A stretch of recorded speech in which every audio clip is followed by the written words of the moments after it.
Today's video will be about the things that the new MacBook Pro sucks at. This is not hate speech about the product, it's a review. Watch to the end to find out the unexpected. Before we continue, take a minute to like this video, subscribe to this channel, and turn on the notification bell for easier access to new videos on my channel. Let's get started. Before we talk about what the new MacBook Pro sucks at, let's quickly look at its features, which we will still analyze as we go on. It has a Retina display of 13.3 inches, diagonal, LED backlit display with IPS technology, that's 2560 by 1600 native resolution at 227 pixels per inch with support for millions of colors with supported scaled resolutions of 1680 by 1050, 1440 by 900, 1024 by 640 and 500 nits brightness. It has the Apple M1 chip, 8-core CPU with 4 performance cores and 4 efficiency cores, 8-core GPU and 16-core neural engine.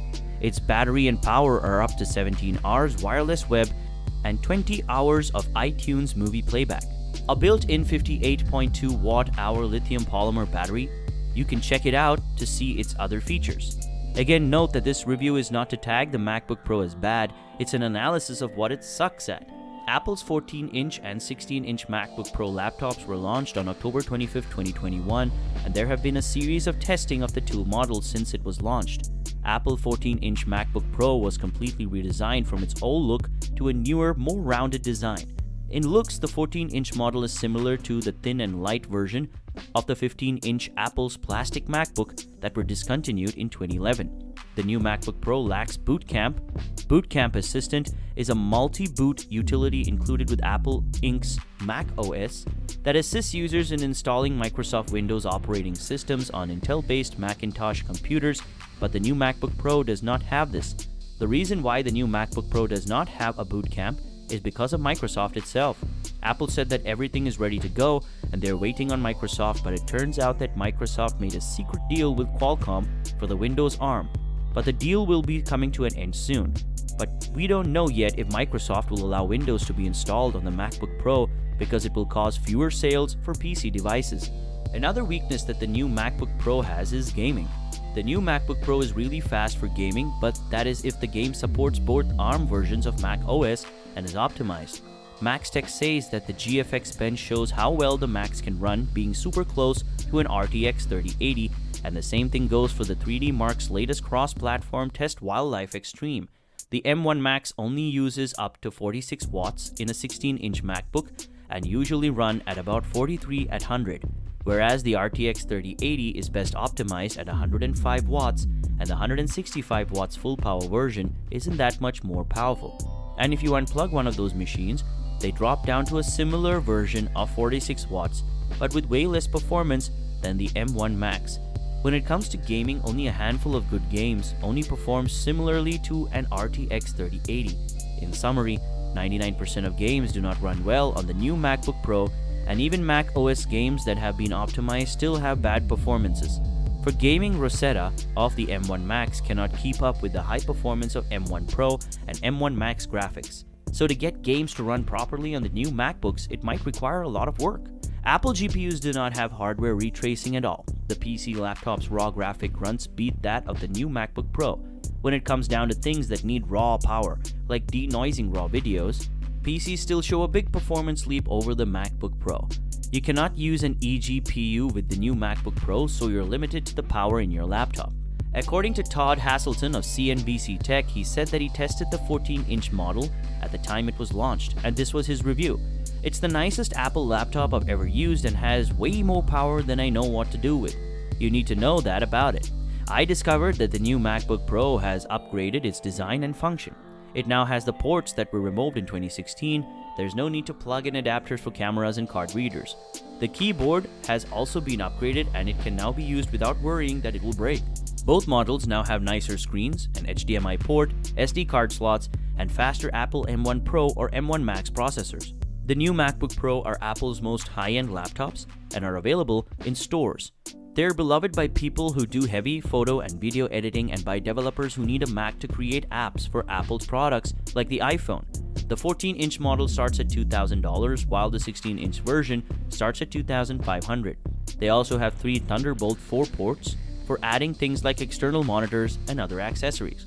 Again, Apple CEO Tim Cook said in June that the first M1 chip in computers like the MacBook Air helped fuel Mac growth, likely on top of increased demand for new computers due to the coronavirus pandemic. Sales of Macs were up 16% year over year in June quarter. Although the new MacBook Pro can help Apple maintain the momentum among app developers, video and audio professionals, but for people who really want to do tough work, a standard PC might still be better for that area. And it may even be more difficult for people who haven't upgraded from the 2015 or earlier MacBook Pros. Those models lack port options. Although we should also note that the new MacBook Pro has a good SD card slot, a Thunderbolt 4 USB-C port, and an HDMI port, and its new 14.2-inch Liquid Retina XDR display is one of its greatest features. Todd Haselton of CNBC Tech says that professionals will probably appreciate the main reason it exists, so you can color grade really sharp HDR videos and photos accurately. But I like it because it's incredibly bright. For normal folks like me, that means colors really pop in movies and TV shows, and even my photos snapped with HDR on my iPhone 13 look the way they do on my iPhone screen, which also supports HDR. It's just a huge difference from my M1 MacBook Air. I also appreciate the addition of ProMotion, which makes scrolling smoother. That's a feature that on Apple's new iPhone 13 Pro models and iPad Pros too, and it makes a difference when you're scrolling through news stories. And it adjusts on the fly to save battery life, so you're not scrolling or doing something that requires that high refresh rate. But you can turn it off or select a specific rate if you are a video editor who needs a specific refresh rate. The speakers are way better than any other laptop speaker I've tested. They have a noticeably rich bass and can fill a room with audio. They support spatial audio too, which is like surround sound if you're playing movies or music encoded with Dolby Atmos. It makes a movie or music sound like it's coming from all around instead of just from left or right of the laptop. He also noted I tested out some demos where I was able to test 6 iOS apps, running side by side in Xcode, like a developer might if they were trying to see how well their new app ran on different models of iPhones. You can edit multiple 8K HDR video scenes or Apple's brighter XDR content in real time within apps like Final Cut Pro or Render, and tweak how the sun falls on 3D models in Cinema 4D, all without waiting for the computer to render. Professionals will likely appreciate being able to do these tasks from a laptop with a screen and processor that enables them to. Lastly, you can add up to 2 additional displays with the M1 Pro, or 3 screens if you upgrade to the M1 Max chip. That's up from a single external monitor with the M1 chips last year, and it's a big deal for folks like me who prefer to run several screens at once. Back to something everyone can appreciate, there's a 1080p webcam. Apple is finally moving from the 720p camera on earlier models. That improved a lot last year thanks to the M1 chip, which used software to boost the quality, but the sharper resolution this year is noticeable, and you'll finally look clearer in video chats. I just wish Apple found a way to add its center stage feature, which tracks you as you move around on iPads to its laptop. The studio mics also help you sound clear. Because this video is more about what sucks on the new MacBook Pro, I wouldn't want to digress too much from the point. The new MacBook Pro battery life is good, but it still can't beat some great PC batteries.